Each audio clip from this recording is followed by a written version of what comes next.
Inquisitor, you may want to see this.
Inquisitor! I was going to send word. I found something. This inscription, almost completely faded, but... 2 stood. Felt 60 true before our triumph. A breath in the hunt, and let rest the lowlanders, worthy of the lady's care. The markings and surrounding artifacts date to Ameridan's time. The references and scripts suggest Avar. What's your theory? I need to complete a full survey and have Professor Kenrick evaluate the site himself.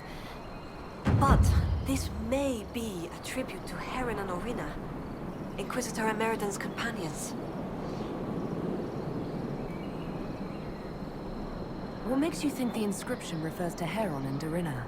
It's only a theory, but the age of the markings and surrounding artifacts match the timeline we've established for Ameridan. I found glass fragments in the clay, several with slight veins of discoloration. Blue. Like Templar artifacts. Templars? The Templars were a new order in Ameridan's time. Given their small numbers then, few would be found outside the Chantry's reach.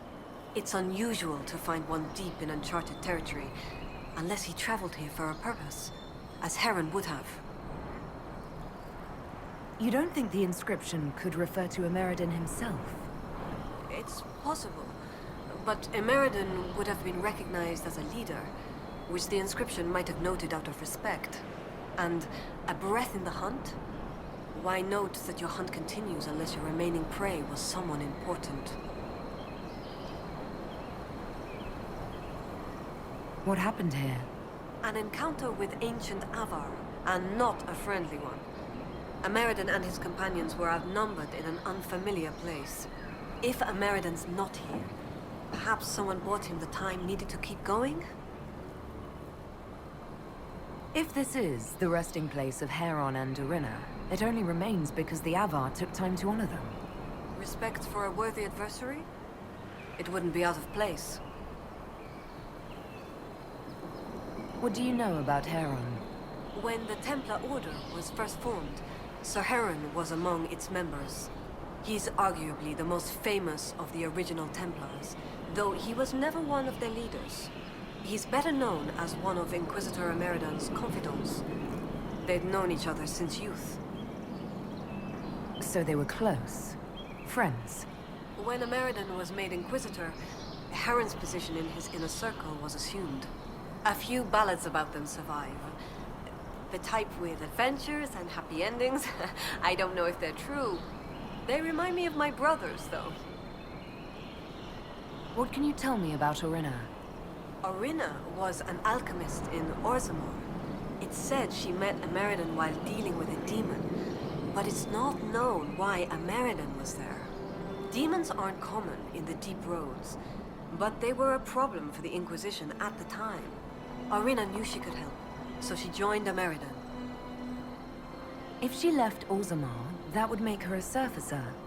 She turned her back on the stone, though it's said she had few regrets. Some claim she was actually from one of Orzammar's noble families, but who can say? She never used her last name on the surface, and once exiled, the family likely struck her name from personal documents. Professor Kenrick petitioned Orzammar's Shaperate to grant access to their records, but the request was turned down.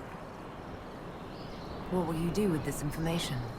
Professor Kenrick will expect detailed notes on the location, stone and clay samples, and any trace artifacts I can find. If Ameridan's history is compiled, this could be worth an entire chapter. I might get credit on the inside cover. Thank you, Colette. Inquisitor.